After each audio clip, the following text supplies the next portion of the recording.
سورہ طلاق کا اردو ترجمہ۔ بسم اللہ الرحمن الرحیم۔ شروع اللہ کے نام سے جو بڑا مہربان نہایت رحم والا ہے۔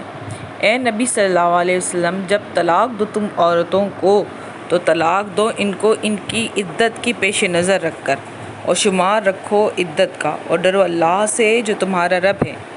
نہ نکالو انہیں ان کے گھروں سے، اور نہ وہ خود نکلیں مگر یہ کہ وہ کریں بے حیائی کھلے طور پر، اور یہ حدیں ہیں اللہ کی، اور جو تجاوز کرے گا اللہ کی حدوں سے تو بے شک وہ ظلم کرے گا اپنے آپ پر۔ نہیں جانتے تم کہ شاید اللہ پیدا کر دے اس کے بعد کوئی صورت، پھر جب پہنچ جائیں وہ اپنی اختتام عدت میعاد کو تو ان کو روک لو اچھے طریقے سے، یا علیحدہ کر دو اچھے طریقے سے، اور گواہ کر لو تو منصف مردوں کو اپنے میں سے، اور اے گواہوں دو درست گواہی اللہ کے لیے۔ یہ ہے وہ نصیحت جو کی جاتی ہے اس کو جو ایمان رکھتا ہے اللہ پر اور روز آخرت پر، اور جو کوئی ڈرے گا اللہ سے وہ پیدا کر دے گا اس کے لیے نجات کی صورت، اور وہ رزق دے گا اس کو ایسی جگہ سے جہاں سے نہ ہو اس کو گمان، اور بھروسہ رکھے گا اللہ پر تو وہ اس کے لیے کافی ہوگا۔ بے شک اللہ پورا کر دیتا ہے اپنے کام، بلا شبہ مقرر کر رکھا ہے اللہ نے ہر چیز کا ایک اندازہ۔ اور وہ جو نا امید ہو چکی ہوں حیض سے تمہاری عورتوں میں سے، اگر تم کو شبہ ہو تو ان کی عدت 3 مہینے ہے،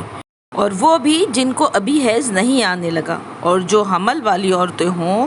ان کی میعاد یہ ہے کہ وہ بچہ جن لیں، اور جو ڈرے گا اللہ سے وہ پیدا کر دے گا اس کے لیے اس کے کام میں سہولت۔ یہ حکم ہے اللہ کا جو اس نے نازل کیا ہے تم پر، اور جو ڈرے گا اللہ سے وہ دور کر دے گا اس سے اس کی برائیاں، اور بخشے گا اسے عظیم اجر۔ رکھو ان طلاق والی عورتوں کو ایسی جگہ جہاں خود رہتے ہو اپنی حیثیت کے مطابق، اور نہ تکلیف دو ان کو تاکہ تنگی ڈالو ان پر، اور اگر وہ ہوں حاملہ تو خرچ کرتے رہو ان پر یہاں تک کہ وہ بچہ جن لیں۔ پھر اگر وہ دودھ پلائیں تمہارے لیے تو دے دو ان کو ان کی اجرت، اور موافقت رکھو آپس میں پسندیدہ طریقے سے،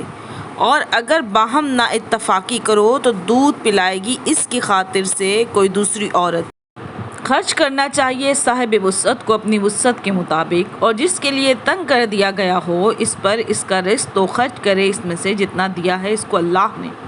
نہیں زیر بار کرتا اللہ کسی جان کو مگر جتنا اس کو دیا ہے، ان قریب کر دے گا اللہ بعد تنگی کے آسانی۔ اور کتنی ہی بستیاں ہیں جنہوں نے سرکشی کی حکم کی اپنے رب کے اور اس کے رسولوں کے، تو پکڑ لیا ہم نے ان کو سخت حساب میں، اور ان کو عذاب دیا بدترین عذاب۔ سو چکھ لی انہوں نے سزا اپنے کاموں کی، اور ہوا انجام ان کے معاملے کا خسارے والا۔ تیار کر رکھا ہے اللہ نے ان کے لیے سخت عذاب، تو ڈرو اللہ سے اے عقل والوں جو ایمان لائے ہو۔ بے شک نازل کر دی ہے اللہ نے تمہاری طرف نصیحت، ایک رسول جو پڑھتا ہے تمہارے سامنے آیات اللہ کی جو روشن ہے، تاکہ وہ نکال لائے ان کو جو ایمان لائے اور کرتے رہے نیک اعمال اندھیروں میں سے روشنی کی طرف۔ اور جو ایمان لائے اللہ پر اور کرے نیک عمل وہ ان کو داخل کرے گا جنتوں میں بہہ رہی ہیں جن کی نیچے نہریں، وہ رہیں گے ان میں ہمیشہ۔ بے شک بہترین رکھا ہے اللہ نے ان کے لیے رزق۔ اللہ وہی ہے جس نے پیدا کیے 7 آسمان اور زمین بھی انہی کی طرح، نازل ہوتا رہتا ہے اس کا حکم ان کے درمیان، تاکہ تم جان لو کہ اللہ ہر چیز پر قادر ہے، اور یہ کہ اللہ احاطہ کیے ہوئے ہر چیز کا اپنے علم